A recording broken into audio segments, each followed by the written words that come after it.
Welcome, welcome. This is Soothing Talks with Susan Leid, and today we have a Soothing Tale. Now, Soothing Tales are these videos that I put together, and it's sort of like my story time. It is all the stories about me, people who have questions or send me things that they want to know, personal experiences that I've had, so I share them on Soothing Tales. This is the first one, and we are going to be talking a lot about Autism Awareness Month. God bless you, baby. As many of you know, and those who do not, I am a mom of an autistic child. And it is very important to me because it's very near and dear. A lot of my work is done with the special needs communities, children, adults, teenagers, parents, caregivers. So you will learn a lot more about me on Soothing Tales. But today I am going to share with you a soothing tale that is very, very common to many special needs parents. So it is heartfelt. I want you guys to connect with me. And for all of you that are new, I want to welcome you. I want you guys to look at the content. If you find it helpful, please like the video, comment, subscribe, turn on your notifications. In this particular video, we are going to talk about my experience for Trinidad Carnival 2020 and how it was cut short. So get ready, get focused, and let's talk.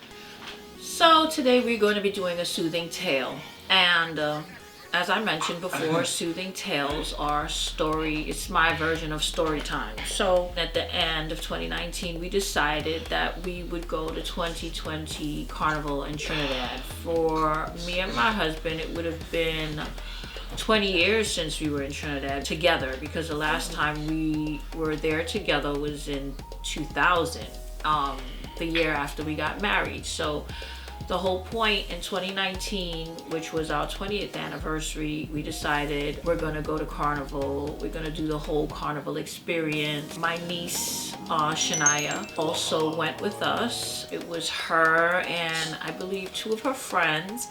So we did the whole thing where we prepaid for all of the parties. We went out to several different things. It was Estate 101, it was beach house party, we were doing Juve, we were playing Umass. Just so that I could just say one thing about Umass, I did not know about them as a mass camp. They are a medium band mass camp, and they had some very beautiful costumes that were very affordable, and still they had availability in a lot of the sections.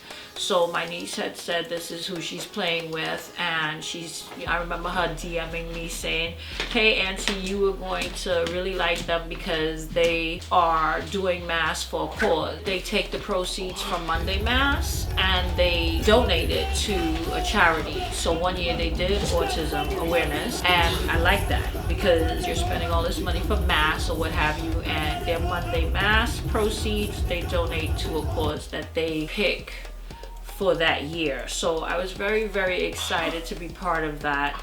Their process was seamless compared to what happens here in New York when it's Labor Day and it's Carnival time. I really, really enjoyed connecting with Ricky, the band leader, because he has a business here in New York, and to get the pieces that you needed and sized properly, you went and you dropped it off, and it was very, very, very professional the way that was all handled. So I just wanted to give a shout out to Umass. Some of the other parties, we went to Private Ryan, Soca Brainwash. We had so many different things that we were going to do, and we had already prepaid for all of it, and we're getting very excited. We're getting swimsuits, we're getting outfits together, just really psyched. So since it was an anniversary thing and I did not want to take my older son out of school because it was his first year in college, I decided that have the kids stay home with family members. The first day there, it was crazy. I left my laptop on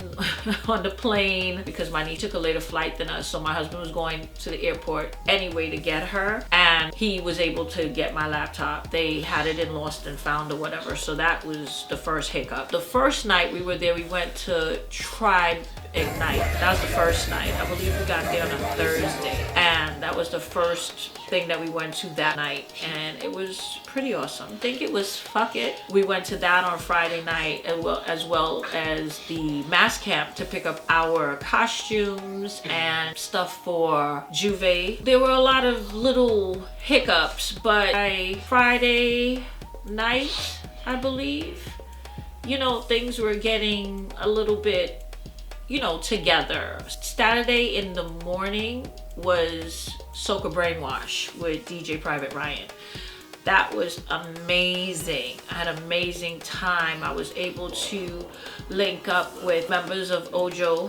The food was great. The whole experience of Private Ryan in Trinidad, Soca Brainwash, was absolutely awesome. And in the evening, because we kind of did this where we were doing at least 2 events a night, which was very ambitious, but we wanted to go all out. And since the kids were not here, we didn't really care about sleeping per se. That's what we had. We had a whole itinerary, and things were very shaky, like I said, when we got there. But coming to Saturday, things started to kind of level off. Now, we've left Private Ryan a little early because we have to beat the traffic to get to Estate 101. Estate 101 was a wonderful venue, beautiful. It had food, it had live performances.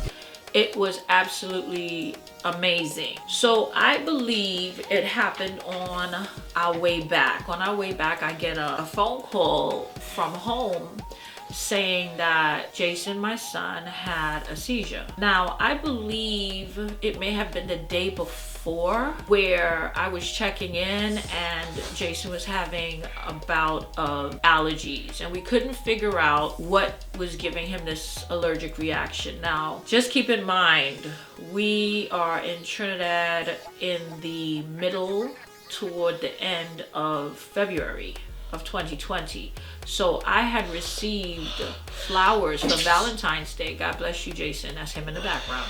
I received flowers for Valentine's Day, live flowers, and we didn't think about it at the time, but that is what was causing him some allergies, because I guess the flowers were dying, and instead of throwing them out, they didn't really think about it, but we didn't know at the time what was causing these allergies. So I had said, listen, you know, just give him a Benadryl. The Saturday now, I get a phone call, Jason had a seizure. So I'm thinking, okay, they got it. Now, Jason did not have epilepsy or seizures as a child.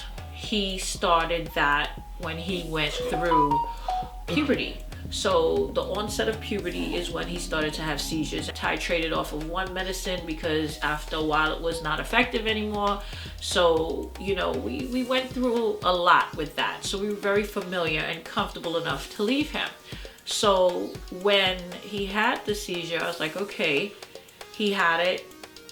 And I told him, you know, call the ambulance, go on to the emergency room, let them, you know, do what they normally do, just for, you know, just for us to have a sense of comfort, because not every seizure that happens, we would go to the emergency room, because it's not necessary, especially if we know what's causing it.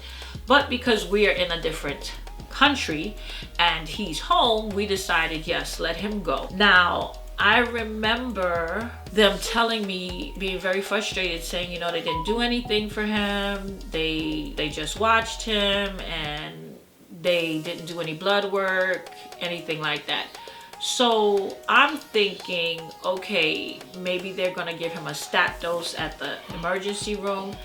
But it didn't really, you know, register that when they said they did nothing, that they really did nothing. So I'm thinking, you know, when they were like, oh, they didn't do anything, they're looking for them to put in an IV or take blood or things that may help them understand if his levels are low or what have you. But that's not really necessary every time you go to the emergency room. You know, usually they will call, they will speak to the office that takes care of, you know, the epilepsy, which is out of NYU. They would talk to those doctors and, you know, just give him a stat dose and then kind of figure everything out in terms of his levels later. But when they said they did nothing, they actually meant they did nothing. There was no stat dose, nothing. But at that moment, I did not know that. So they get back home, they call me and they say, you know, he's resting, this, that, and the other. Up until this point, Jason having a seizure was not out of the ordinary. It's usually one seizure. He's okay. They watch him. They may increase the amount of medication that he's taking to adjust it. Other than that, no big deal. Well, this became a huge deal because I get a phone call back not even 4 hours later, Jason had another seizure. Now, this was totally crazy because he's never had cluster of seizures before. So now I'm like, what is happening? They call the ambulance again, and this time, you know, I call my sister-in-law who is a pediatrician, and I'm like, listen, I'm calling her in the middle of the morning. I didn't even think that she was gonna answer, but God is so good. She answered and she was like, what's wrong? I was like, I need you to go check on Jason. He's in Kings County. Just figure out what's going on because this is right now, it's crazy. I'm not there. My husband and I are in a real, very, very sensitive place because you're like, wow, you know, the first time in 20 years we're going away and we figured the boys are at an age where it's okay to leave them. And what happens? Seizure. And that's okay because we had that part covered. But what wasn't covered was this was his first time having a cluster of seizures, and guess what? They decided that they were going to keep him overnight. Well, my son has never been hospitalized or, you know, overnight ever in life. Okay, Jason, the only thing with him is that he has autism. Jason was the child that did not get colds a lot. He does have allergies like me, but never anything so big where it was him being so affected where he needed to be in the hospital. The only thing that took Jason into the hospital was when he started as a teenager having these seizures. That's it. But as a child, never really got sick, always extremely healthy. This was totally, it just caught us off guard. I didn't sleep that whole night. I'm like, what is this? I was questioning myself, should I have gone? Should I have taken this trip? You know, we spent so much money just trying to get away, trying to just be us, and this is what's happening. And I'm feeling a bit of frustration. I'm feeling worried. I'm feeling, in a different way, I'm feeling robbed of the opportunity, you know, to be honest. And I'm having all these feelings, but at the end of the day, my main concern is him. Now, Jason is a runner. Jason will wait until everybody's sleeping and he will get up and leave. I'm speaking to my sister now. I'm speaking to other family members, like, you know, but both my sisters, they're going to check on him in the hospital. They are making sure everybody, my sister-in-law, my sisters, are making sure that, you know, the kids have food to eat, because this was very draining. At one point I was like, I don't even know what to do. But I knew that I was leaving because they tell me my child is in the hospital. I'm not, it's time to go. So I also wanted to take care of some business because when my father passed away, I hadn't been to Trinidad, so I needed to sort some things out with my family and go in to check on some things with a piece of land that he left back for me and my brother. And I wanted to see where they sprinkled his ashes. So there was a lot of things that I was supposed to do for closure for that. And that was supposed to happen after Carnival, because we were staying, some days after to deal with all of that, because a lot of the businesses and local governmental offices are closed during Carnival, because everything is closed down. All of that had to be done. I also had made some real connections with some people at Umass that had known some people who had children who were autistic, and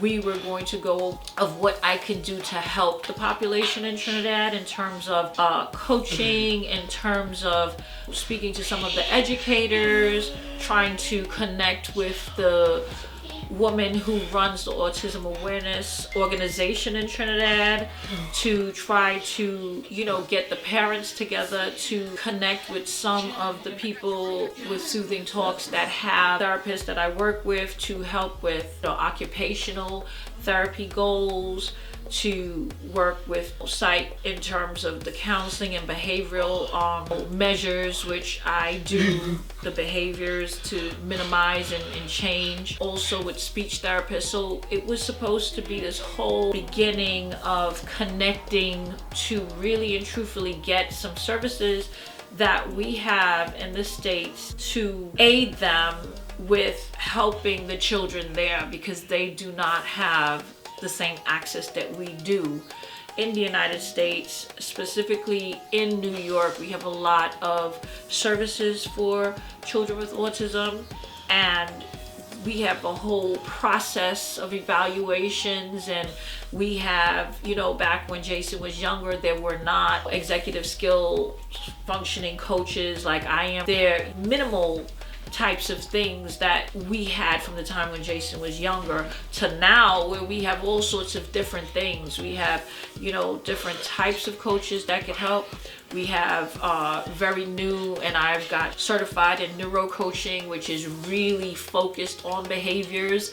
So all these things, I wanted to really meet with the people in Trinidad and kind of connect. We can use social media to bridge that, to help them. And all of that was shut down with one phone call. And that